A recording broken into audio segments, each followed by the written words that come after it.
So your attention isn't just what you're looking at, it's where your life happens. And right now, most people's attention is going towards technology, like it or not. But this has been happening actually for hundreds of years. Just right now, it's going to get a lot more intense. Let me show you what I mean. I've started to notice that my brain lives in two worlds now. The first is really a screen world. I'm zoned in, I'm taking in the visual information, I'm perhaps listening to things that come out of it, but not a whole lot else. I'm not really, sensing the temperature in the room or seeing the sky or feeling the grass beneath my feet. I'm not really connecting with an actual human being or loved one outside of that. And I'm really just zoned in and task orientated.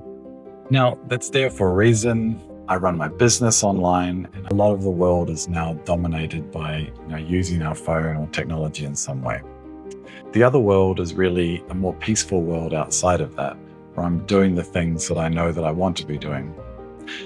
I love being in nature and smelling the fresh air and sensing the environment around me, having grass beneath my feet, connecting with loved ones, playing music, creating things, and playing sport, getting into that competitive mindset and moving my body.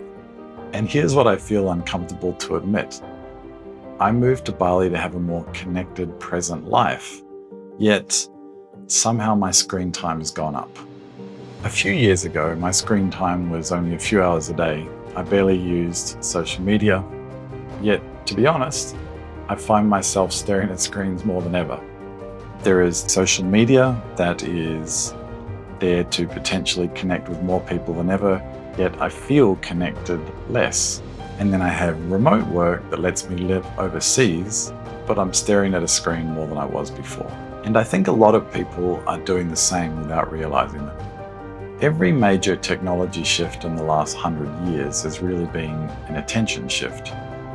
And each shift didn't just shift attention, it made it faster and more personal and seems to be happening in an almost exponential way now.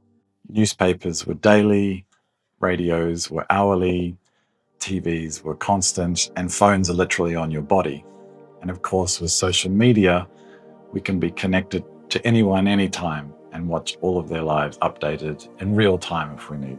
And of course, there are algorithms which now keep us tethered to that phone more than ever. And AI? AI is the most powerful thing we've seen. It responds to you, it learns from you, it can bring you and synthesize any type of information you want, basically instantly. It promises so much to transform our lives. And that's what makes it the most powerful attention shift we've ever seen. And here's the pattern. Every single one of these technologies promise more. Newspapers promise knowledge from afar. TVs promised a window to the world. Social media promised connection with more people than ever before. Yet, did the thing that promised more actually deliver more of that? Or did it just shift our attention to the thing that promised more, rather than the thing that you actually needed more of? Now AI is the latest round. And the promise has always been real. Newspapers did bring you more knowledge, and social media did bring more connection. AI can promise so much more. It can find the perfect restaurant, can organize your finances, can help you create your dream life, and organize probably anything that you want in life. And it learns from you, and that makes it exponentially more powerful. But the product is still your attention. Every AI startup is designed to keep your attention longer and keep you more and more engaged. It will eventually know more and more about you. But we live in a world where the company with the most money and the most advanced technology wins. And what they're competing for is your attention. It's another layer of the attention economy disguised as progress. AI is the same as social media. Some will use it with intention, but most will be used by it. So here's what I want to ask you. Take out your phone, go to screen time. For Apple users, it's settings and screen time, and have a look at the number. Go on, I'll wait for you. Now think back 2 or 3 years ago. Was that number less or was it more? You say you want more time with the people you love, more time having fun, more time connecting, more time doing what matters. But where is your attention actually going? Look, I'm not a massive fan of rules, but the technology is increasingly smart. So I do feel like making some soft or potentially hard rules for oneself can be a really useful thing. I'll tell you some things that I've been experimenting with that seem to work a lot of the time. The first is to have particular zones in your house that are screen-free or technology-free. For some people, that might be the bedroom or perhaps the dinner table.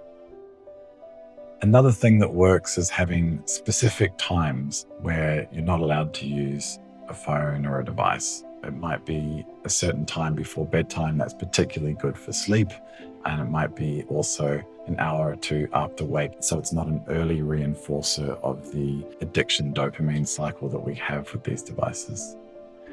And the final thing is having intentional device detoxes or fasts. So perhaps one day a week or a month or a few days every month where we completely turn off all devices and exist without them, as hard as that is. When I did that, it certainly changed the way I interacted with the world for a while, and I intend to do it more regularly. It's not about not using these devices, it's about using them with intention and getting the thing that they actually promise without being completely controlled by them. Now, the obvious irony. I'm talking to you through a screen. I know that, but I hope this is a good use of that medium. And perhaps the algorithm won't recommend this, but I hope that it's brought something useful for you. The idea here, of course, is to not avoid screens altogether, but to use them and understand the technology in a way that helps us be more intentional and reclaim our life. Remember that the tree is still there, the sky is still there, the people you love are still there, but the question is whether you are. This is episode 2 of series 2 of The Self You Seek, all about a reclaimed life. And if this video fits in with your intentional use of technology, I would love it if you hit the subscribe and like and bell button. It makes a big difference to me, and I will see you next week.